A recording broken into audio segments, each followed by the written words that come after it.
Hello guys, ఇప్పుడే మన జనభగవంత్ కేసరి జగభగవంత్ కేసరి ఏంటి అదే జననాయకన్ సినిమా చూసి రావడం జరిగిందనమాట.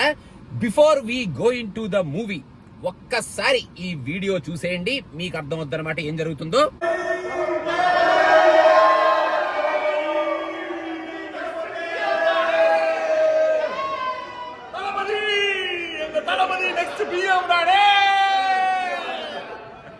సో చూశారు కదా, ఈ సినిమా కనుక ఒకవేళ మన తమిళనాడు ఎలక్షన్స్ అవ్వక ముందు కనుక రిలీజ్ అయి ఉండుంటే ఇది ఒక ప్రోపగెండా మూవీ లాగా అయ్యుండేది. కానీ ఇప్పుడు బ్లెస్సింగ్ ఇన్ డిస్గైజ్ అనాలో లేకపోతే this is meant to be అనాలో తెలియదు, కానీ మన తలపతి విజయ్ సీఎం అయిన తరువాత ఈ సినిమా రిలీజ్ అయింది కాబట్టి now it has become a celebration అని ఖచ్చితంగా చెప్పొచ్చు. కానీ ఈ సెలబ్రేషన్ విజయ్ ఫ్యాన్స్ వరకు మాత్రమే పరిమితమై ఉంటుందేమో, అండ్ విజయ్ పార్టీకి ఎవరైతే సపోర్ట్ చేశారో, విజయ్ ని సీఎం లాగా చూద్దామని ఎవరైతే కోరుకున్నారో వాళ్ళకి ఈ సెలబ్రేషన్ పరిమితమై ఉంటుందేమో అని నా ఫీలింగ్. ఇంకా సినిమా విషయానికి వస్తే, మన భగవంత్ కేసరి సినిమాని రీమేక్ చేస్తున్నాము లేదా కొంచెమే రీమేక్ చేస్తున్నాం, 40% 50% ఏదో పర్సంటేజ్లు పెట్టుకొని మన భగవంత్ కేసరి సినిమాలో ఉన్న ఎసెన్స్ ని తీసుకొని కొన్ని సీన్స్ ని తీసుకుంటూ వాటిల్లో బెస్ట్ సీన్స్ తీసుకోలేదేట్రా బాబు అనేటట్టు సినిమా చూసిన వాళ్ళు నోటీస్ చేసే బెస్ట్ సీన్స్ ని వదిలేసి కొన్ని సీన్స్ ని తీసుకొని ఆ సీన్స్ కి అన్వాంటెడ్ సీన్స్ ఏవేవో ఎన్నెన్నో ఎక్కడెక్కడో అసలు ఒక సీన్కి ఇంకో సీన్కి ఏమిట్రా ఇవన్నీ ఎక్కడి నుంచి వస్తున్నాయి రా, అసలు ఎందుకురా ఇదంతా అనే కైండ్ ఆఫ్ సీన్లని పెట్టుకొని మొత్తానికి ఈ సినిమాని జననాయకన్ అన్నట్టు ఒక ఎలక్షన్ బేస్డ్, అంటే పబ్లిక్ మనకి ఓటింగ్ చెయ్యాలి అంటే పబ్లిక్ ఎలా రియాక్ట్ అవ్వాలి, అసలు వాట్ ఈస్ దిస్ అనే ఒక బేసిస్ లో మరి ఆ మెసేజ్ కన్వే అయిందో లేదో కూడా నాకు అర్థం కాలేదన్నమాట లాస్ట్ లో. మొత్తానికి ఈ సినిమాలో ఉన్న ఆ భగవంత్ కేసరి మెసేజ్ ఏదైతే ఉంటుందో, ఆ ఉమెన్ ఎంపవర్మెంట్, ఆ కైండ్ ఆఫ్ మెసేజ్ అయితే లాస్ట్ కి వచ్చినప్పటికే డైల్యూట్ అయిందేమో ఈ సినిమా ఎసెన్స్ మొత్తంలో అని నా ఫీలింగ్.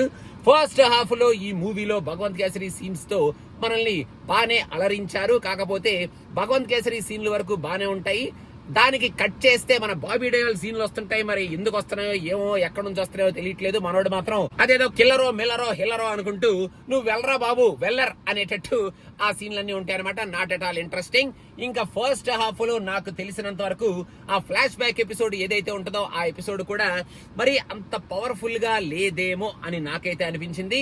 కంపేర్ చేస్తే చాలా బూతులు దొరుకుతాయి కాబట్టి నేను కంపేర్ చేయకుండా ఒకవేళ స్ట్రైట్ ఫార్వర్డ్ గా కనుక ఈ సినిమాని చూస్తే మన మమిత అండ్ మన తలపతి విజయ్ వీళ్ళిద్దరి మధ్యలో ఉన్న సీన్స్ కొంచెం ఇంకా ఎమోషనల్ గా ఉండుంటే బాగుండేదేమో అన్నట్టు అనిపించింది. అండ్ ఫస్ట్ హాఫ్ మొత్తానికి హైలైట్ మన ఇంటర్వెల్ బ్యాంగ్ హైలైట్ అనే చెప్పుకోవాలి. ఇంకా సెకండ్ హాఫ్ లో యాక్చువల్ గా మళ్ళీ సేమ్ చూసిన వాళ్ళు గుర్తుపడతారు, కొన్ని మంచి సీన్స్ ని తీసుకున్నారు కానీ అన్ని మంచి సీన్స్ ని తీసుకోలేదు. కాకపోతే ఒక సూపర్ ఫెంటాస్టిక్ ఎపిసోడ్ అయితే ఉంది. మొత్తం కంప్లీట్ గా కొంచెం బ్లడ్ బాయిల్ అయ్యి మన తలపతి విజయ్ కి ఒక మంచి సాలిడ్ ఎపిసోడ్ అయితే ఒకటి పడింది అని చెప్పాలి.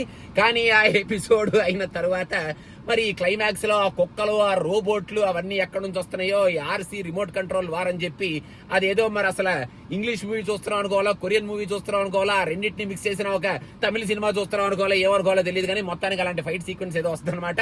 అంత ఎక్స్టెండెడ్ ఫైట్ సీక్వెన్స్ ఎందుకో నాకు అర్థం కాలేదు. చాలా సింపుల్ గా ఆ ఫైట్ సీక్వెన్స్ మొత్తాన్ని పక్కకు పెట్టేసి చాలా సింపుల్ గా సినిమాని ఎండ్ చేసి ఉంటే బానే ఉండేది కదా అనేది నా ఫీలింగ్ అనమాట. లాస్ట్ కి మొత్తానికి ఏదో ట్విస్ట్లు టర్న్లు ఏదో పెట్టుకున్నాం అనుకుంటూ ఏదో ట్విస్ట్లు టర్న్లు ఏదో పెట్టుకున్నారు, కానీ అక్కడ లాస్ట్ లో ఈ మొత్తం అలగాపులగం కలగంలో ఆ ఆర్సీ వార్ లో మొత్తానికి ఈ సినిమాలో ఉన్న ఎసెన్స్ ఏదైతే ఉందో ఆ ఎసెన్స్ కొంచెం మిస్ అయిపోయి లాస్ట్ లో ఎండ్ క్రెడిట్స్ అప్పుడు, అంటే సినిమా మొత్తం అయిపోయిన తర్వాత ఎండ్ టైటిల్ పడేటప్పుడు వచ్చే సీన్ కి జనాలు ఇంకా బాగా ఎక్కువ రియాక్ట్ అయ్యారు కదా, అంతకన్నా ముందు వచ్చే సీన్ల కన్నా అనేటట్టు నా ఫీలింగ్ అనమాట. సెకండ్ హాఫ్ లో కొన్ని సీన్లు బాగున్నాయి కానీ క్లైమాక్స్ బాగా ఎక్స్టెండ్ అవడం వల్ల నాకైతే కొంచెం ఎందుకురా ఆ why it is needed bro, we don't care అనేటట్టు నాకైతే అనిపించింది. Vijay is looking fantastic as usual. Vijay fans కి పండగ.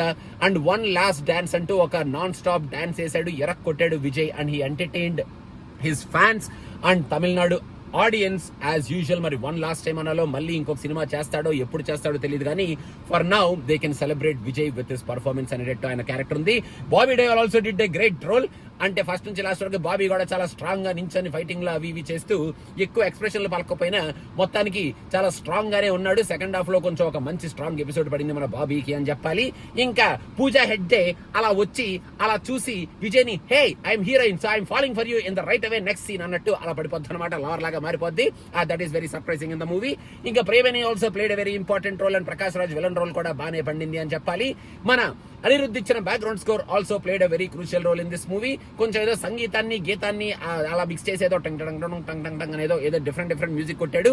కాకపోతే మన తలపతి విజయ్ కి వచ్చిన బ్యాక్గ్రౌండ్ స్కోర్ మాత్రం బాగుంది. కానీ ఆ బ్యాక్గ్రౌండ్ స్కోర్ ఎక్కడ పడితే అక్కడ పట్టడం వల్ల కొంచెం ఇదేంటారు బాబు ఇక్కడ నడుస్తున్న బ్యాక్గ్రౌండ్ స్కోర్ వస్తుంది, కూర్చున్న బ్యాక్గ్రౌండ్ స్కోర్ వస్తుంది, ఎందుకు వస్తుంది బ్యాక్గ్రౌండ్ స్కోర్ అనేట్టు కొన్ని చోట్ల బ్యాక్గ్రౌండ్ స్కోర్ వచ్చింది కాబట్టి అది కొంచెం ఇరిటేట్ చేస్తుంది మనల్ని. ఇంకా ఓవరాల్ గా మనం పడిపోయి పరిగెట్టుకుంటూ వెళ్ళిపోయి సినిమా చూసేయాల్సిన అవసరం లేదనేది నా ఫీలింగ్. అసలు మన భగవంత్ కేసరి ఈ ఇల్లు అసలు ఏం చేశారు ఇల్లు అని తెలుసుకోవాలనుకుంటే మాత్రం డెఫినెట్ గా మీరు వెళ్ళొచ్చు. చాలా దొరుకుతాయి మీకు, ఎత్తుక్కొని బూతులు తిట్టుకునే పాయింట్స్ చాలా ఉంటాయి అనమాట సినిమాలో. ఒకవేళ లేదు స్ట్రైట్ ఫార్వర్డ్ గా చూద్దాం ఈ సినిమా అసలు ఏమిటో అనుకుంటే అసలు ఎక్స్పెక్టేషన్లు కొంచెం చాలా తక్కువగా పెట్టుకోండి అమ్మా. If you want to compulsory watch it you can watch it, or if you want to celebrate Vijay definite గా you can watch it. So అదనమాట, అంతకు మించి పెద్ద చెప్పాల్సింది ఏం లేదు దీంట్లో. ఆ తలపతే అదనమాట సంగతి. సినిమా సీఎం అయిన తర్వాత రిలీజ్ అయింది కాబట్టి డెఫినెట్లీ తమిళనాడులో పిచ్చిగా సెలబ్రేట్ చేసుకుంటారు. కొన్ని పొలిటికల్ రిలేటెడ్ డైలాగ్స్ అవి ఇవి ఉన్నాయి. తమిళనాడు పాలిటిక్స్ కి నేను చాలా దూరం కాబట్టి నాకు అసలు కరెక్ట్ గా అర్థం కాలేదు. అందులో తమిళ్లో చూశాను కాబట్టి అసలు ఎలాగలేదు నాకు బల్బు. సో అదనమాట సంగతి. వేగస్ పిచ్చా అని ఒక ఛానల్ ఉంది, చాలా ఇంట్రెస్టింగ్ వీడియోస్ ఆల్రెడీ పెట్టడం జరిగింది. అంటే ఇన్స్టాగ్రామ్ పేజ్, దాంట్లో ఒకసారి ఫాలో కొట్టేయండి, కింద డిస్క్రిప్షన్ లో ఆ పేజ్ డిస్క్రిప్షన్ పెడుతున్నాం. అండ్ సినిమా పిచ్చాకి సబ్స్క్రైబ్ అవ్వండి and don't forget to subscribe because we're coming with channel story tomorrow. Thank you so much. Bye by.